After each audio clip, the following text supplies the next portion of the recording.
All right, so you have a brand spanking new website, all glistening and beautiful.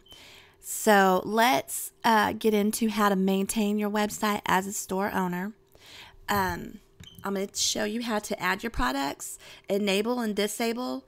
I'm going to show you about categories, and then I'm going to show you how to delete your products as well. So first of all, let's get into categories because that's a little important. Okay, so you have your you go to catalog categories, and then you have your root category. Add a root category. Now, whatever you when you get into adding your products, you're going to have a place that you can choose what category for that product to go under, and so it'll automatically send that product into this category. So what that means on your website or on your store is you have links at the top of your page. If we set it up like that, you'll have links at the top of your page, and they can hit sweet, or they can hit whatever 20-ounce tumblers or 30-ounce tumblers, or whatever your product is. They'll hit that, and then all your products that fall under that category will automatically come up. So it's just a really good way for your customers to get to where they're going. So you come over here, add a root category. Let's say savory, right? And then you'll save it. Now remember that we did that. Now go to catalog products. This is where we're going to add products. So you'll add new product, upload the image, right?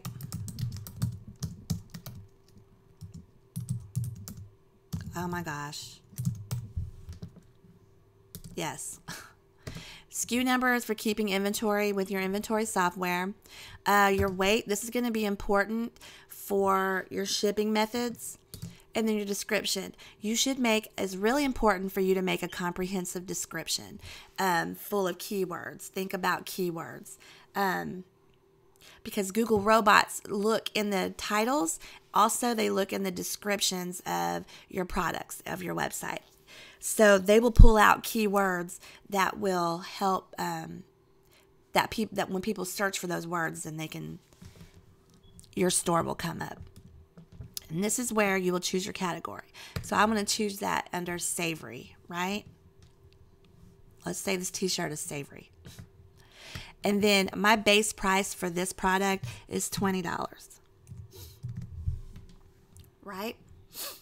So this price is your base price. So if my base price includes a white t-shirt with black letters, that's going to be my $20 t-shirt. So if you want to do a different color vinyl, that's going to be $2 extra, or whatever, however you want to set it up. We'll get into that in just a second. This is just your base price for your product.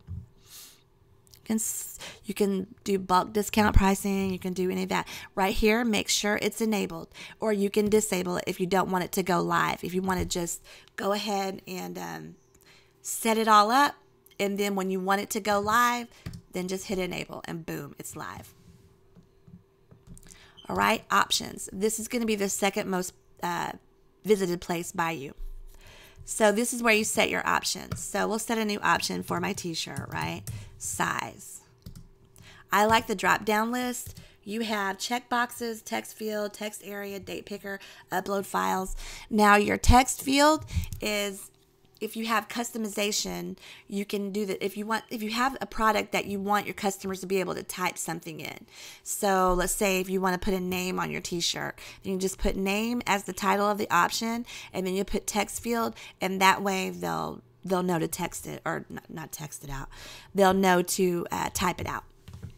Now, I want to do drop down list. That's my favorite because it looks cleaner to me.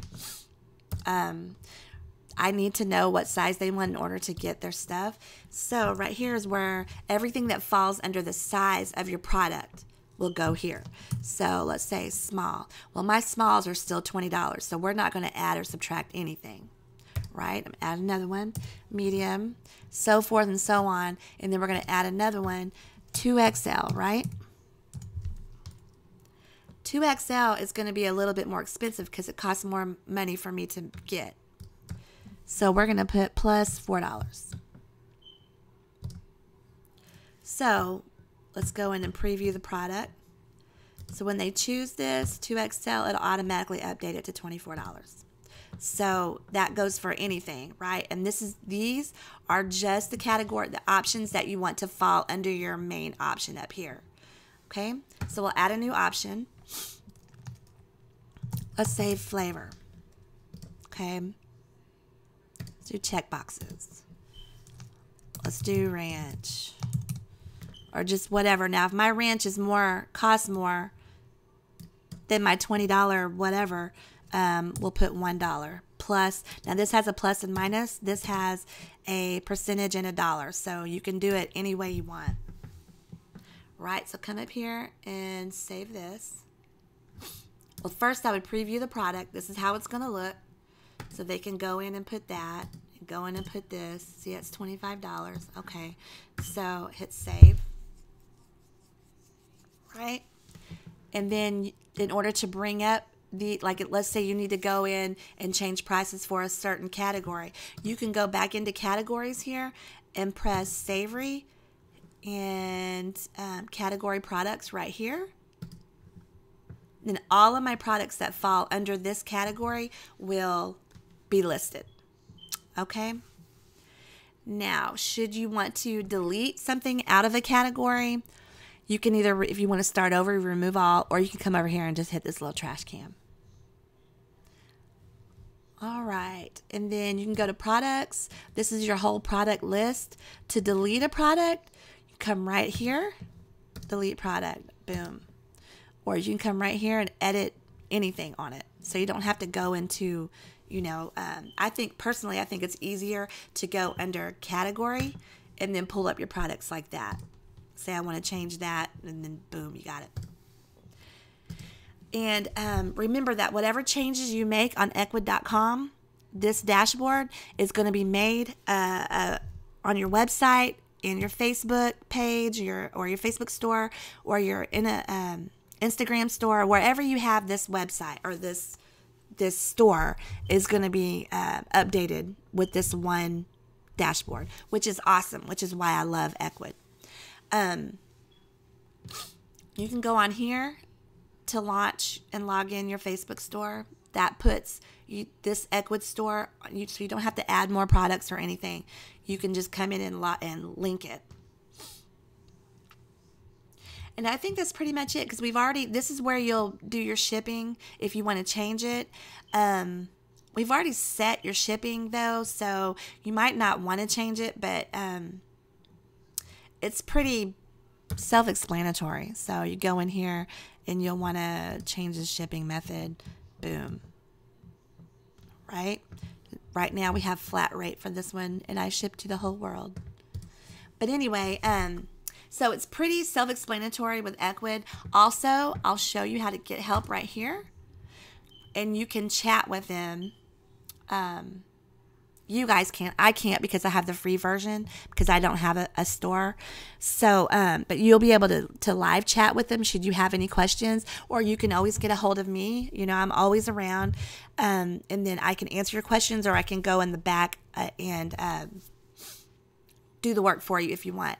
Now, if for some reason maintaining your website is too much because you're a busy shop owner, or if you just don't want to mess with it, then you can hire me. I do have monthly packages where we set a certain time of the month, or a certain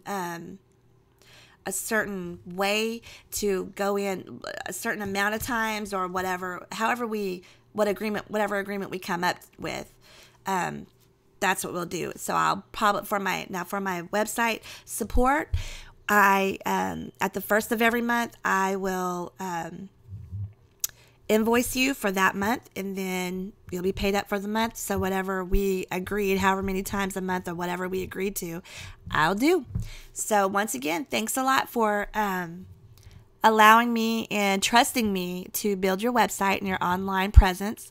I'm always around. Give me a call if you have any questions. Thanks.